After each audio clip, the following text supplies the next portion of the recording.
I'm one of the professors from the United States that's participated for many years in the Agro-Food Marketing Master's Program that's offered here at the Institute. And one of the areas that I've covered has been international trade.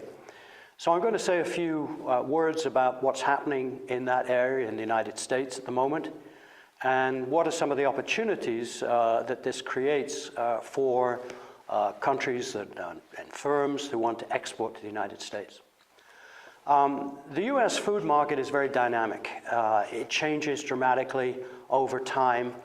There are many things that are powering that change, but a couple of the big things are the aging of the population, the fact that we also have an increasingly affluent population, a substantial segment of the population at least, that's true.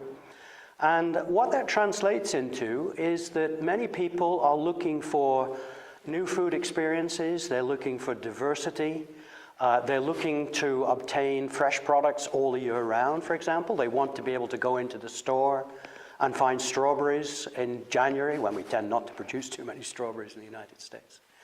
So this opens up an enormous possibility for many countries and firms operating in those countries that want to enter the US market.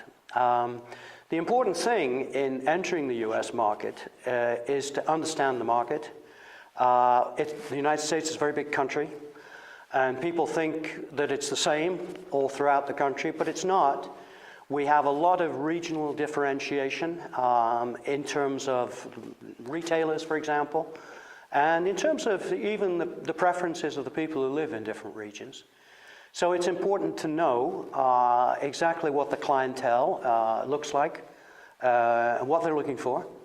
But if you can spend some time in researching the market, making contacts, finding out what sort of partners you can work with, there are very often many opportunities for developing your products. And even though the overall demand for food in the United States is not growing very fast, we're very well fed, most people have access to sufficient food, what's happening is that in certain food areas, there is a lot going on. There's a lot of dynamism in specialty products, for example.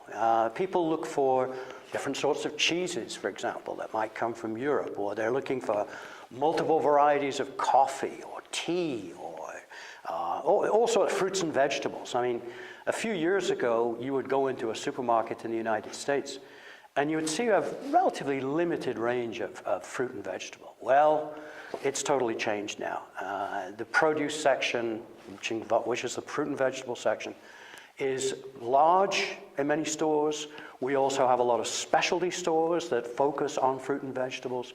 So firms often have things that they can offer. Farmers have things that they can produce, which are different. But as I've said before, it's really important if you want to develop that presence in the United States market, and you want to be an exporter, you want to be a supplier, you have to know your market, and you have to be able to line up with a suitable partner in the United States to develop that business.